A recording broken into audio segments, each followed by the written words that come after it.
Lorsque Bryce Johnson a prononcé ces mots, sa voix portait quelque chose qu'aucun montage, aucun scénario, aucune performance ne pouvait reproduire. Ses mains tremblaient légèrement pendant qu'il parlait, et pendant un moment, on a eu l'impression qu'il ne faisait pas seulement une déclaration, il revivait quelque chose. Pendant des années, les fans d'Expédition Bigfoot ont eu droit à une explication simple et gérable. Bryce s'était retiré pour des raisons personnelles, la fatigue physique et mentale des tournages dans des zones sauvages reculées avait fini par le rattraper. C'était le genre d'explication que les gens pouvaient accepter quelque chose qui correspondait parfaitement aux attentes d'une carrière télévisuelle exigeante. Mais la vidéo qu'il a publiée change complètement la donne. Elle n'a pas été peaufinée, elle n'était pas destinée à un large public au départ. Elle a été partagée discrètement, presque prudemment, avant de se répandre. Et dans cette vidéo, Bryce a admis quelque chose de bien plus troublant. Il n'est pas parti parce qu'il était épuisé. Il n'est pas parti parce qu'il avait besoin d'une pause. Il est parti parce que quelque chose dans ses bois avait commencé à le remarquer. Spécifiquement lui. Pas l'équipe, pas les caméras, lui. Il a décrit une présence qui ne s'est pas évanouie lorsque le tournage s'est arrêté. Quelque chose qui s'est attardé au-delà des limites des programmes de production et des environnements contrôlés. Quelque chose qui observait, qui suivait d'une manière qu'il ne pouvait pas prouver, mais qu'il ne pouvait pas ignorer. Et peut-être le plus troublant de tout, il a dit qu'il croyait vraiment, que s'il était resté une saison de plus, ceux qui étaient là auraient pris cela comme une invitation. Que cela ne serait pas resté à une certaine distance. Pendant des années, les membres de l'équipe ont eu des conversations discrètes. Pas de déclarations officielles, pas d'enregistrements destinés à être diffusés, mais des fragments d'histoires partagés à voix basse.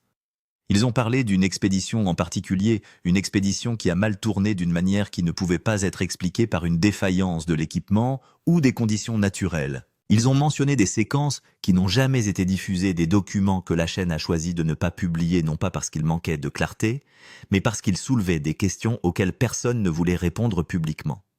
Et il y a eu des références répétées à une nuit où la forêt elle-même a semblé changer, où tout est devenu silencieux, d'une manière qui semblait intentionnelle, contrôlée, presque prédatrice. Maintenant que Bryce parle ouvertement, ces fragments commencent à former quelque chose de plus complet mais pas moins troublant, car ce qu'il décrit ne ressemble pas à une enquête ratée, mais à une rencontre qui a franchi une ligne que l'équipe n'a jamais eu l'intention d'approcher. Pour comprendre pourquoi ces paroles ont tant de poids, il faut savoir qui il était avant tout cela. Bryce Johnson est né en 1977 à Reno, dans le Nevada, et dès son plus jeune âge, il a été attiré par l'inconnu. Alors que d'autres enfants se contentaient d'histoires qui se terminaient proprement, Bryce gravitait autour de l'inconnu. La possibilité qu'il y ait des choses dans le monde qui ne rentrent pas dans des catégories claires. Il lisait sur les cryptides, sur les observations d'ovnis, sur les mystères qui n'avaient pas de solution. Mais contrairement à beaucoup, sa fascination n'est pas restée dans le domaine de l'imagination. En grandissant, cette curiosité s'est transformée en quelque chose de plus discipliné.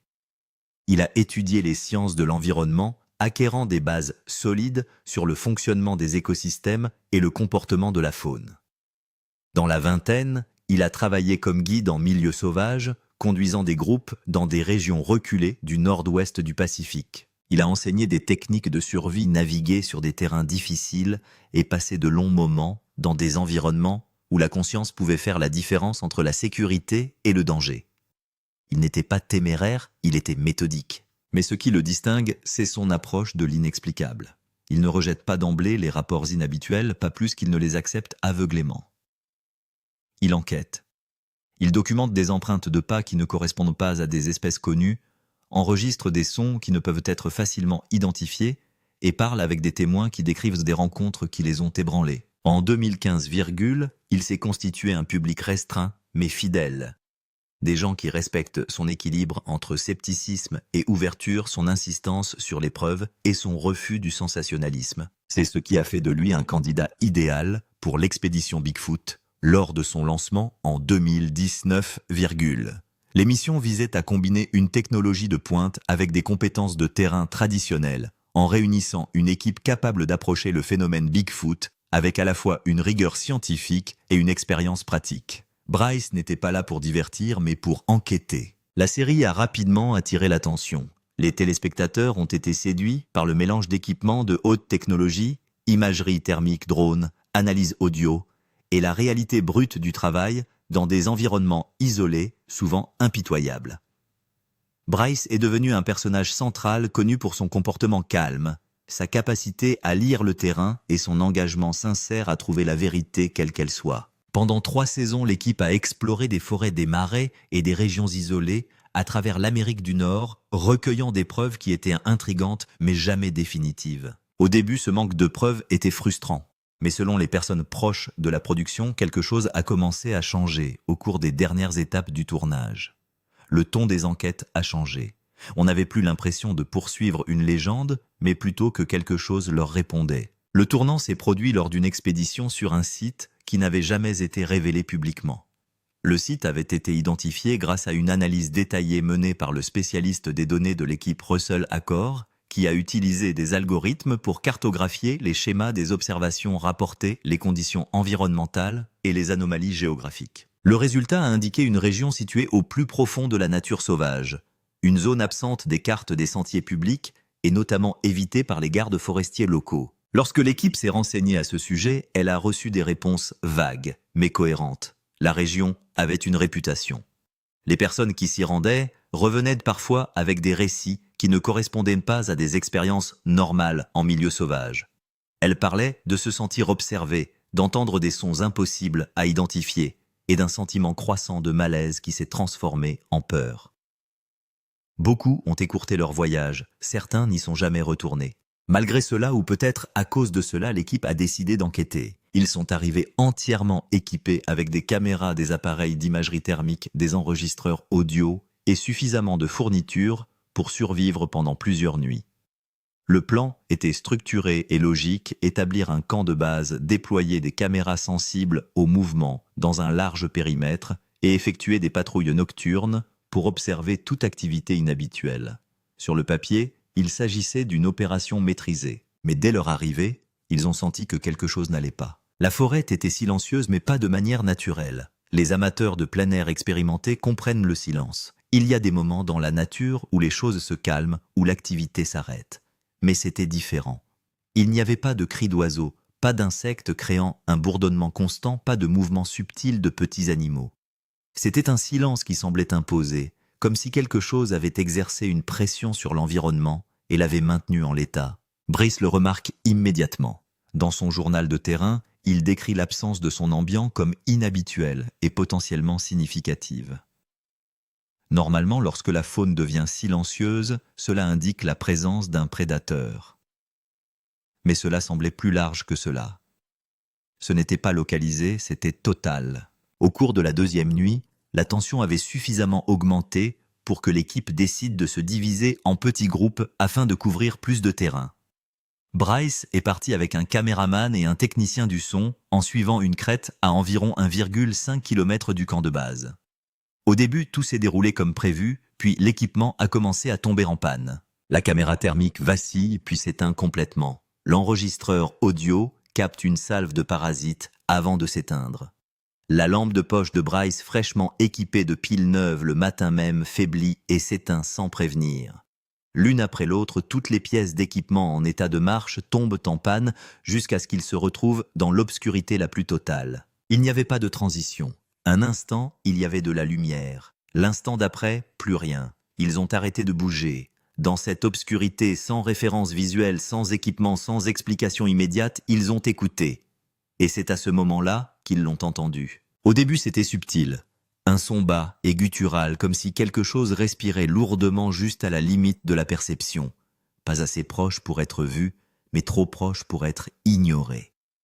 Bryce connaissait les sons de la nature sauvage. Il connaissait les ours, les lions de montagne, les loups. Ce n'était rien de tout cela. Le son se déplaçait, lentement, délibérément. Il les encercla sans se précipiter, sans reculer, mais en maintenant une présence constante, comme s'il savait exactement où il se trouvait, comme s'il comprenait les ténèbres mieux qu'eux. Il n'y avait pas de panique dans ses mouvements, pas d'urgence, seulement du contrôle. C'est à ce moment-là, dans le noir complet, alors que quelque chose d'invisible se déplace autour d'eux, que Bryce a réalisé quelque chose qui restera gravé dans sa mémoire longtemps après avoir quitté ces bois. Ce ne sont plus eux qui effectuent le suivi. Bryce aurait chuchoté dans son enregistreur audio éteint, une habitude prise au cours d'années de recherche sur le terrain. en disant que quelque chose était là avec eux et qu'il ne voulait pas qu'ils entendent autre chose. Sa voix, selon les personnes qui ont plus tard entendu l'enregistrement, après que l'équipement se soit mystérieusement remis à fonctionner, était tremblante. Non pas d'excitation ou d'anticipation, mais d'une véritable peur. Les membres de l'équipe se sont blottis les uns contre les autres, dos à l'autre, en attendant le lever du soleil. Le bruit a continué pendant des heures, parfois suffisamment proche pour qu'ils puissent entendre les branches se briser sous le poids, parfois suffisamment éloigné pour qu'ils se demandent s'ils l'imaginent. Et puis, juste avant l'aube, il s'est arrêté. Les sons normaux de la forêt sont revenus d'un seul coup, comme si quelqu'un avait appuyé sur un interrupteur. Les oiseaux ont commencé à appeler, les insectes ont repris leur bourdonnement et le silence oppressant s'est dissipé. À leur retour au camp de base, les membres de l'autre groupe de patrouille ont rapporté une expérience similaire. Leur équipement était tombé en panne presque au même moment. Ils avaient entendu quelque chose bouger autour d'eux dans l'obscurité et ils avaient tous ressenti le même sentiment écrasant d'être observés par quelque chose d'intelligent, quelque chose qui savait qu'ils étaient là et qui choisissait quand et comment se révéler. L'équipe a examiné les images enregistrées et ce qu'elle a découvert est troublant. L'imagerie thermique a montré des formes se déplaçant dans les arbres qui ne correspondaient à aucun animal connu. Les formes étaient une grande bipède et se déplaçaient avec une fluidité qui suggérait la conscience et l'intention. Dans un segment, quelque chose semblait changer de posture au milieu de la course, passant de la position verticale à la position accroupie, puis grimpant le long d'un tronc d'arbre plus vite qu'aucun ours ne pourrait le faire. Les enregistrements audio ont permis de capter des sons que l'équipe n'a pas pu expliquer, des vocalisations à basse fréquence qui semblaient résonner dans la poitrine, des bruits de coups qui se répercutaient dans la forêt selon des schémas suggérant une communication.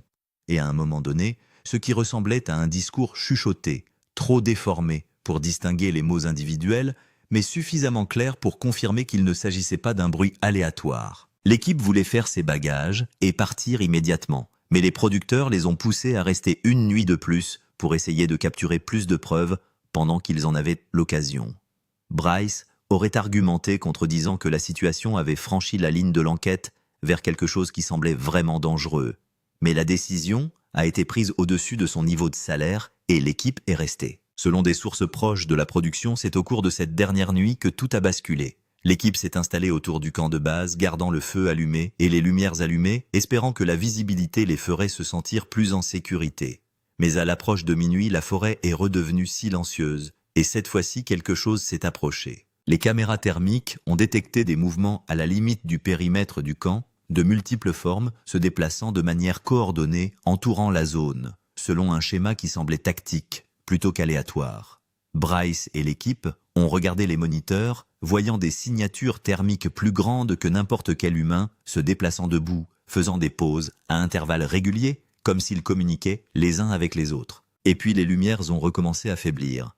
Une à une, les lampes de poche à piles se sont éteintes. Le feu de camp a semblé s'éteindre comme si quelque chose en retirait la chaleur. Les membres de l'équipe ont saisi les lampes de poche qui leur restaient et se sont regroupés au centre du camp. C'est alors qu'ils l'ont entendu des pas lourds et délibérés qui tournaient autour du camp crissant dans les broussailles, s'arrêtant juste au-delà de la portée de leur lumière défaillante. Bryce aurait dit suffisamment fort pour que les microphones le captent qu'ils devaient partir tout de suite. Pas le matin, pas à l'aube maintenant. Les producteurs qui les surveillaient à distance par liaison satellite leur ont dit de garder leur position et de continuer à filmer.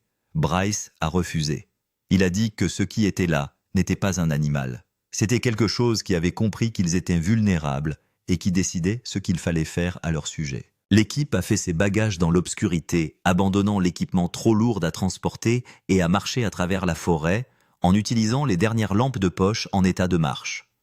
Tout au long du chemin, ils ont entendu des mouvements parallèles à leur chemin, restant juste hors de vue, mais suffisamment proches pour qu'il soit clair qu'ils étaient suivis. Lorsqu'ils ont finalement atteint le début du sentier et rejoint leur véhicule, Bryce a regardé vers la ligne d'arbres et a vu des formes se tenant là observant. Il n'en a pas parlé à la caméra, il ne l'a pas consigné dans son journal, il est simplement monté dans le véhicule et est parti. Les images de cette expédition ont été examinées par la chaîne, et selon des personnes ayant participé au processus de post-production, la décision a été prise presque immédiatement de ne pas les diffuser dans leur intégralité. Les images thermiques étaient trop claires, le son était trop perturbant, et la peur visible sur les visages de l'équipage montrait clairement qu'il ne s'agissait pas d'un drame scénarisé, Il s'agissait de personnes qui croyaient sincèrement avoir rencontré quelque chose qui leur voulait du mal. Des avocats sont intervenus. Des inquiétudes ont été soulevées au sujet de la responsabilité de ce qui se passerait si la diffusion des images encourageait des enquêteurs amateurs à se rendre dans la région et qu'il leur arrivait quelque chose. On s'est demandé si la chaîne pouvait être tenue responsable d'avoir mis l'équipe en danger, et il y avait la question plus large de la crédibilité. Si Expédition de Bigfoot diffusait des images qui suggéraient que Bigfoot n'était pas seulement réel, mais activement hostile, cela changerait complètement la nature de l'émission. Elle cesserait d'être un divertissement et deviendrait quelque chose de plus proche d'une mise en garde. L'épisode a donc été retravaillé, les passages les plus dérangeants ont été coupés, les images thermiques ont été rendues moins claires, le son a été réduit à de brèves bribes pouvant être considérées comme des sons naturels. Et l'équipe a été invitée à signer des accords de confidentialité supplémentaires, l'empêchant de parler de ce qui s'était réellement passé. Bryce a terminé la saison, mais son comportement avait changé. Les fans ont remarqué qu'il semblait plus prudent, moins enthousiaste, plus prompt à suggérer de mettre fin aux enquêtes plus tôt si les conditions semblaient mauvaises. Et lorsque la saison s'est terminée, il a annoncé qu'il quittait l'émission. La déclaration officielle a invoqué des raisons personnelles et un désir de passer plus de temps avec sa famille, mais les gens proches de lui savaient-ils la vérité? Il en avait fini non pas avec la recherche de Bigfoot, mais avec le fait de se mettre dans des situations où il pourrait le rencontrer à nouveau. Au cours des années qui ont suivi son départ d'Expédition de Bigfoot, Bryce est resté largement silencieux sur ses expériences. Il a refusé les interviews, s'est tenu à l'écart des médias sociaux et a évité les conventions où les fans pourraient poser des questions sur les raisons de son départ. Mais récemment, quelque chose a changé. Peut-être que suffisamment de temps s'était écoulé pour que les accords de non-divulgation ne soient plus aussi contraignants, peut-être qu'il s'est senti la responsabilité d'avertir les autres, ou peut-être qu'il ne pouvait tout simplement plus supporter le poids de ce qu'il savait. Dans la vidéo mise en ligne il y a quelques minutes, Bryce s'adresse directement à la caméra depuis ce qui ressemble à un bureau à domicile. Il est calme, mesuré, mais il y a une lassitude dans ses yeux qui n'était pas présente pendant ses années à la télévision. Il dit qu'il a quitté Expédition Bigfoot parce que la dernière expédition l'a convaincu que ce qu'il traquait n'était pas simplement un primate non découvert. C'était quelque chose qui comprenait le comportement humain, qui pouvait se coordonner et élaborer des stratégies, et qui semblait considérer les chercheurs non pas comme une curiosité, mais comme des intrus qui devaient être chassés, ou pire encore. Il parle des pannes d'équipement, du comportement circulaire, du sentiment d'être chassé, plutôt que d'être les chasseurs. Et il admet quelque chose qu'il n'avait jamais dit publiquement auparavant dans les mois qui ont suivi cette dernière expédition. Il a ressenti des symptômes qu'il ne pouvait pas expliquer, des cauchemars qui ressemblaient plus à des souvenirs, un sentiment constant d'être observé, même dans sa propre maison. Et à 2 reprises, il affirme avoir vu quelque chose devant sa fenêtre la nuit. Une forme trop grande pour être humaine, se tenant à la limite de sa propriété et observant la maison. Il a déménagé, changé de numéro de téléphone, cessé de s'aventurer seul dans la nature. Et lentement, en l'espace d'1 an, les symptômes se sont estompés. Mais il affirme qu'il ne retournera jamais à cet endroit et qu'il ne se mettra jamais dans une situation où il pourrait à nouveau rencontrer ce qui s'y trouvait. Bryce termine la vidéo en disant qu'il ne demande pas aux gens de le croire. Il n'essaie pas de convaincre qui que ce soit de quoi que ce soit.